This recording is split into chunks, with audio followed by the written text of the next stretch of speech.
Welcome back to Pastor Emilie's Story Hour. We're reading The Woman in White by Wilkie Collins. This is part 16. The story continued by Miss Halcombe in extracts from her diary. 1. Limmeridge House, November 8th. This morning Mr. Gilmore left us. His interview with Laura had evidently grieved and surprised him more than he liked to confess. I felt afraid from his look and manner when we parted that she might have inadvertently betrayed to him the real secret of her depression and my anxiety. This doubt grew on me so after he had gone that I declined riding out with Sir Percival and went up to Laura's room instead. I have been sadly distrustful of myself in this difficult and lamentable matter ever since I found out my own ignorance of the strength of Laura's unhappy attachment. I ought to have known that the delicacy and forbearance and sense of honor which drew me to poor Hartright and made me so sincerely admire and respect him were just the qualities to appeal most irresistibly to Laura's natural sensitiveness and natural generosity of nature. And yet, until she opened her heart to me of her own accord, I had no suspicion that this new feeling had taken root so deeply. I once thought time and care might remove it. I now fear that it will remain with her and alter her for life. The discovery that I have committed such an error in judgment as this makes me hesitate about everything else. I hesitate about Sir Percival in the face of plainest proofs. I hesitate even in speaking to Laura. On this very morning I doubted, with my hand on the door, whether I should ask her the questions I had come to put or not. When I went into her room, I found her walking up and down in great impatience. She looked flushed and excited, and she came forward at once and spoke to me before I could open my lips. "I wanted you," she said. "Come and sit down on the sofa with me. Marian, I can bear this no longer. I must and will end it." There was too much color in her cheeks, too much energy in her manner, too much firmness in her voice. The little book of Hartright's drawings, the fatal book that she will dream over whenever she is alone, was in one of her hands. I began by gently and firmly taking it from her and putting it out of sight on a side table. "Tell me quietly, my darling, what you wish to do," I said. "Has Mr. Gilmore been advising you?" She shook her head. "No, not in what I am thinking of now. He was very kind and good to me, Marian, and I am ashamed to say that I distressed him by crying. I am miserably helpless. I can't control myself. For my own sake and for all our sakes, I must have courage enough to end it." "Do you mean courage enough to claim your release?" I asked. "No," she said simply. "Courage, dear, to tell the truth." She put her arms round my neck and rested her head quietly on my bosom. On the opposite wall hung the miniature portrait of her father. I bent over her and saw that she was looking at it while her head lay on my breast. "I can never claim release from my engagement," she went on. "Whatever way it ends, it must end wretchedly for me. All I can do, Marian, is not to add the remembrance that I have broken my promise and forgotten my father's dying words to make that wretchedness worse." What is your purpose, then?" I asked. "To tell Sir Percival Glyde the truth with my own lips," she answered, "and to let him release me if he will, not because I ask him, but because he knows all." "What do you mean, Laura, by all? Sir Percival will know enough, he has told me so himself, if he knows that the engagement is opposed to your own wishes." "Can I tell him that when the engagement was made for me by my father, with my own consent? I should have kept my promise, not happily, I am afraid, but still contentedly." She stopped, turned her face to me, and laid her cheek close against mine. "I should have kept my engagement, Marian, if another love had not grown up in my heart, which was not there when I first promised to be Sir Percival's wife." "Laura, you will never lower yourself by making a confession to him." "I shall lower myself indeed if I gain my release by hiding from him what he has a right to know." "He has not a shadow of a right to know it." "Wrong, Marian, wrong. I ought to deceive no one, least of all the man to whom my father gave me, and to whom I gave myself. My own love, she said, you are much too fond of me, and so much too proud of me, that you forget in my case what you would remember in your own. Better that Sir Percival should doubt my motives and misjudge my conduct if he will, than that I should be first false to him in thought, and then mean enough to serve my own interests by hiding the falsehood. I held her away from me in astonishment. For the first time in our lives, we had changed places. The resolution was all on her side, the hesitation all on mine. I looked into the pale, quiet, resigned young face. I saw the pure, innocent heart in the loving eyes that looked back at me, and the poor worldly cautions and objections that rose to my lips dwindled and died away in their own emptiness. I hung my head in silence. In her place, the despicably small pride which makes so many women deceitful would have been my pride, and would have made me deceitful too. "Don't be angry with me, Marian," she said, mistaking my silence.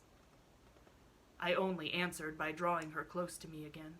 I was afraid of crying if I spoke. My tears do not flow so easily as they ought. They come almost like a man's tears, with sobs that seem to tear me in pieces and that frighten everyone about me. I have thought of this for many days," she went on, twining and twisting my hair with that childish restlessness in her fingers which poor Mrs. Vesey still tries so patiently and so vainly to cure her of. "I have thought of it very seriously, and I can be sure of my courage when my own conscience tells me I am right. Let me speak to him tomorrow, in your presence, Marian. I will say nothing that is wrong, nothing that you or I need be ashamed of, but oh, it will ease my heart so to end this miserable concealment. Only let me know and feel that I have no deception to answer for on my side, and then, when he has heard what I have to say, let him act towards me as he will." She sighed, and put her head back in its old position on my bosom. Sad misgivings about what the end would be weighed upon my mind, but still distrusting myself, I told her that I would do as she wished. She thanked me, and we passed gradually into talking of other things. At dinner she joined us again, and was more easy and more herself with Sir Percival than I have seen her yet. In the evening she went to the piano, choosing new music of the dexterous, tuneless, florid kind. The lovely old melodies of Mozart, which poor Hartright was so fond of, she has never played since he left. The book is no longer in the music stand. She took the volume away herself so that nobody might find it out and ask her to play from it. I had no opportunity of discovering whether her purpose of the morning had changed or not, until she wished Sir Percival good night, and then her own words informed me that it was unaltered. She said, very quietly, that she wished to speak to him after breakfast, and that he would find her in her sitting room with me. He changed color at those words, and I felt his hand trembling a little when it came my turn to take it. The event of the next morning would decide his future life, and he evidently knew it. I went in as usual through the door between our two bedrooms to bid Laura good night before she went to sleep. In stooping over her to kiss her, I saw the little book of Hartright's drawings, half hidden under her pillow, just in the place where she used to hide her favorite toys when she was a child. I could not find it in my heart to say anything, but I pointed to the book and shook my head. She reached both hands up to my cheeks and drew my face down to hers. "Leave it here tonight," she whispered. "Tomorrow may be cruel, and may make me say goodbye to it forever." The 9th. The first event of the morning was not of a kind to raise my spirits. A letter arrived for me from poor Walter Hartright. It is the answer to mine describing the manner in which Sir Percival cleared himself of the suspicions raised by Anne Catherick's letter. He writes shortly and bitterly about Sir Percival's explanations, only saying that he has no right to offer an opinion on the conduct of those who are above him. This is sad, but his occasional references to himself grieve me still more. He says that the effort to return to his old habits and pursuits grows harder instead of easier to him every day, and he implores me, if I have any interest, to exert it to get him employment that will necessitate his absence from England, and take him among new scenes and new people. I have been made all the readier to comply with this request by a passage at the end of his letter, which has almost alarmed me. After mentioning that he has neither seen nor heard anything of Anne Catherick, he suddenly breaks off and hints in the most abrupt, mysterious manner that he has been perpetually watched and followed by strange men ever since he returned to London. He acknowledges that he cannot prove this extraordinary suspicion by fixing on any particular persons, but he declares that the suspicion itself is present to him night and day. This has frightened me, because it looks as if his one fixed idea about Laura was becoming too much for his mind. I will write immediately to some of my mother's influential old friends in London and press his claims upon their notice. Change of scene and change of occupation may really be the salvation of him at this crisis in his life. Greatly to my relief, Sir Percival sent an apology for not joining us at breakfast. He had taken an early cup of coffee in his own room, and he was still engaged there in writing letters. At 11 o'clock, if that hour was convenient, he would do himself the honor of waiting on Miss Fairley and Miss Halcombe. My eyes were on Laura's face while the message was being delivered. I found her unaccountably quiet and composed going into her room in the morning, and so she remained all through breakfast.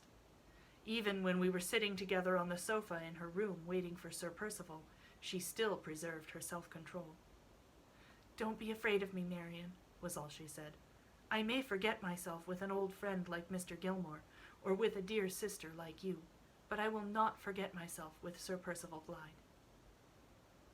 I looked at her and listened to her in silent surprise.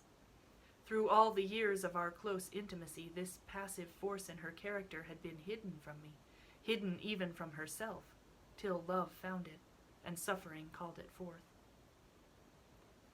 As the clock on the mantelpiece struck 11, Sir Percival knocked at the door and came in. There was suppressed anxiety and agitation in every line of his face. The dry, sharp cough, which teases him at most times, seemed to be troubling him more incessantly than ever. He sat down opposite to us at the table, and Laura remained by me.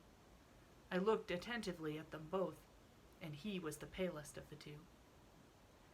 He said a few unimportant words, with a visible effort to preserve his customary ease of manner, but his voice was not to be steadied, and the restless uneasiness in his eyes was not to be concealed.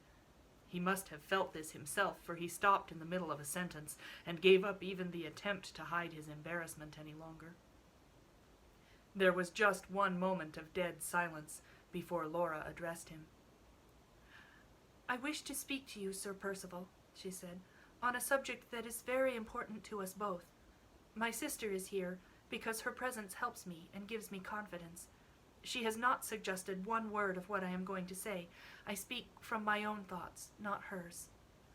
I am sure you will be kind enough to understand that before I go any further." Sir Percival bowed. She had proceeded thus far with perfect outward tranquillity and perfect propriety of manner. She looked at him, and he looked at her. They seemed, at the outset at least, resolved to understand one another plainly. "I have heard from Marian," she went on, "that I have only to claim my release from our engagement to obtain that release from you. It was forbearing and generous on your part, Sir Percival, to send me such a message. It is only doing you justice to say that I am grateful for the offer, and I hope and believe that it is only doing myself justice to tell you that I decline to accept it." His attentive face relaxed a little, but I saw one of his feet softly, quietly, incessantly beating on the carpet under the table, and I felt that he was secretly as anxious as ever. "I have not forgotten," she said, "that you asked my father's permission before you honored me with a proposal of marriage. Perhaps you have not forgotten either what I said when I consented to our engagement. I ventured to tell you that my father's influence and advice had mainly decided me to give you my promise. I was guided by my father because I had always found him the truest of all advisers, the best and fondest of all protectors and friends. I have lost him now. I have only his memory to love, but my faith in that dear dead friend has never been shaken. I believe at this moment, as truly as I ever believed, that he knew what was best, and that his hopes and wishes ought to be my hopes and wishes too. Her voice trembled for the first time. Her restless fingers stole their way into my lap and held fast by one of my hands. There was another moment of silence, and then Sir Percival spoke. "May I ask," he said, "if I have ever proved myself unworthy of the great trust which it has been hitherto my greatest honor and greatest happiness to possess?" "I have found nothing in your conduct to blame," she answered. "You have always treated me with the same delicacy and the same forbearance. You have deserved my trust, and, what is of far more importance in my estimation, you have deserved my father's trust, out of which mine grew. You have given me no excuse, even if I had wanted to find one, for asking to be released from my pledge. What I have said so far has been spoken with the wish to acknowledge my whole obligation to you, my regard for that obligation, my regard for my father's memory, and my regard for my own promise, all forbid me to set the example on my side of withdrawing from our present position. The breaking of our engagement must be entirely your wish and your act, Sir Percival, not mine." The uneasy beating of his foot suddenly stopped, and he leaned forward eagerly across the table. "My act?" he said. "What reason can there be on my side for withdrawing?" I heard her breath quickening. I felt her hand growing cold. In spite of what she had said to me when we were alone, I began to be afraid for her. I was wrong. "A reason that is very hard to tell you," she answered. "There is a change in me, Sir Percival, a change which is serious enough to justify you, to yourself and to me, in breaking off our engagement." His face turned so pale again that even his lips lost their color. He raised the arm which lay on the table, turned a little away in his chair, and supported his head on his hand so that his profile only was presented to us. "What change?" he asked. The tone in which he put the question jarred on me. There was something painfully suppressed in it. She sighed heavily and leaned towards me a little so as to rest her shoulder against mine. I felt her trembling and tried to spare her by speaking myself. She stopped me by a warning pressure of her hand, and then addressed Sir Percival once more, but this time without looking at him. "I have heard," she said, "and I believe it, that the fondest and truest of all affections is the affection which a woman ought to bear to her husband. When our engagement began, that affection was mine to give, if I could, and yours to win, if you could. Will you pardon and spare me, Sir Percival, if I acknowledge that it is not so any longer?" A few tears gathered in her eyes and dropped over her cheeks slowly as she paused and waited for his answer. He did not utter a word.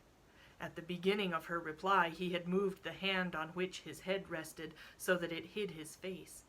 I saw nothing but the upper part of his figure at the table. Not a muscle of him moved.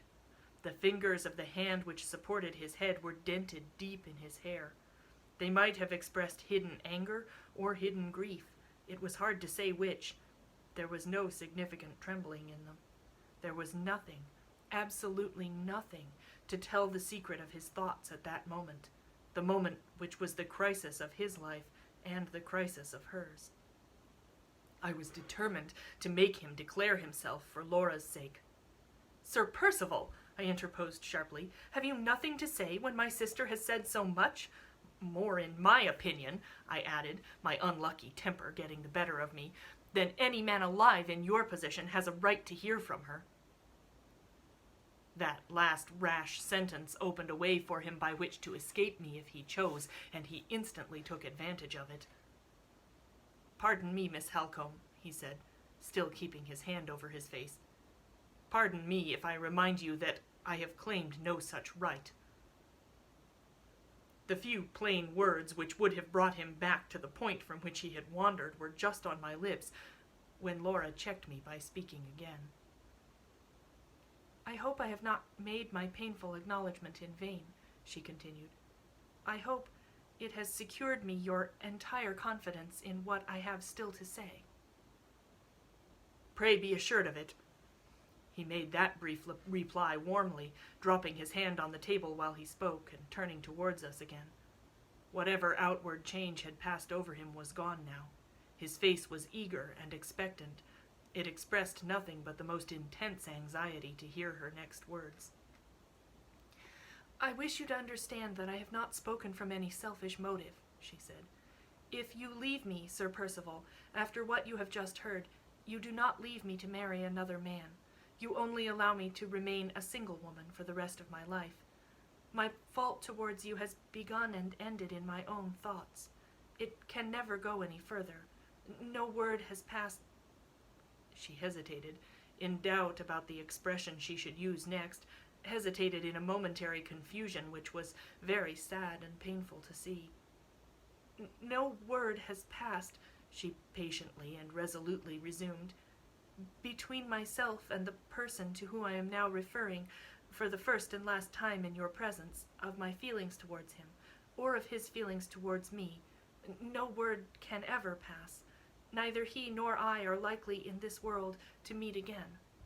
I earnestly beg you to spare me from saying any more, and to believe me on my word in what I have just told you. It is the truth, Sir Percival, the truth which I think my promised husband has a claim to hear at any sacrifice to my own feelings. I trust to his generosity to pardon me, and to his honor to keep my secret. Both trusts are sacred to me, he said, and both shall be sacredly kept. After answering in those terms, he paused, and looked at her as if he was waiting to hear more. I have said all I wish to say, she added quietly. I have said more than enough to justify you in withdrawing from your engagement. You have said more than enough, he answered, to make it the dearest object of my life to keep the engagement. With those words he rose from his chair and advanced a few steps towards the place where she was sitting. She started violently, and a faint cry of surprise escaped her. Every word she had spoken had innocently betrayed her purity and truth to a man who thoroughly understood the priceless value of a pure and true woman. Her own noble conduct had been the hidden enemy throughout of all the hopes she had trusted to it. I had dreaded this from the first. I would have prevented it if she had allowed me the smallest chance of doing so. I even waited and watched now, when the harm was done, for a word from Sir Percival that would give me the opportunity of putting him in the wrong. You have left it to me, Miss Fairley, to release you, he continued. I am not heartless enough to resign a woman who has just shown herself to be the noblest of her sex. He spoke with such warmth and feeling, with such passionate enthusiasm, and yet with such perfect delicacy, that she raised her head, flushed up a little, and looked at him with sudden animation and spirit. No, she said firmly, the most wretched of her sex, if she must give herself in marriage when she cannot give her love. May she not give it in the future, he asked, if the one object of her husband's life is to deserve it? Never, she answered. If you still persist in maintaining our engagement, I may be your true and faithful wife, Sir Percival. Your loving wife, if I know my own heart. Never. She looked so irresistibly beautiful as she said those brave words that no man alive could have steeled his heart against her. I tried to feel that Sir Percival was to blame and to say so, but my womanhood would pity him, in spite of myself. I gratefully accept your faith and truth, he said. The least that you can offer is more to me than the utmost that I could hope for from any other woman in the world. Her left hand still held mine, but her right hand hung listlessly at her side.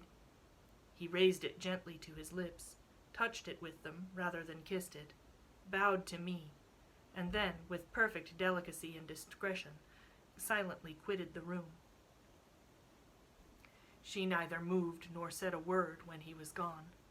She sat by me, cold and still, with her eyes fixed on the ground. I saw it was hopeless and useless to speak, and I only put my arm round her and held her to me in silence. We remained together for what seemed a long and weary time, so long and so weary that I grew uneasy and spoke to her softly in the hope of producing a change. The sound of my voice seemed to startle her into consciousness. She suddenly drew herself away from me and rose to her feet. "I must submit, Marian, as well as I can," she said. "My new life has its hard duties, and one of them begins today." As she spoke, she went to a side table near the window on which her sketching materials were placed, gathered them together carefully, and put them in a drawer of her cabinet. She locked the drawer and brought the key to me. "I must part from everything that reminds me of him," she said. "Keep the key wherever you please. I shall never want it again." Before I could say a word, she had turned away to her bookcase, and had taken from it the album that contained Walter Hartright's drawings. She hesitated for a moment, holding the little volume fondly in her hands, then lifted it to her lips and kissed it. "Oh, Laura, Laura," I said, not angrily, not reprovingly, with nothing but sorrow in my voice and nothing but sorrow in my heart. "It is the last time, Marian," she pleaded. "I am bidding it goodbye forever." She laid the book on the table and drew out the comb that fastened her hair. It fell in its matchless beauty over her back and shoulders and dropped round her far below her waist. She separated one long, thin lock from the rest, cut it off, and pinned it carefully, in the form of a circle, on the first blank page of the album. The moment it was fastened, she closed the volume hurriedly and placed it in my hands. "You write to him, and he writes to you," she said. "While I am alive, if he asks after me, always tell him I am well, and never say that I am unhappy. If I die first, promise you will give him this little book, with my hair in it. There can be no harm, when I am gone, in telling him that I put it there with my own hands. And oh, Marian, say for me then, what I can never say for myself. Say I loved him."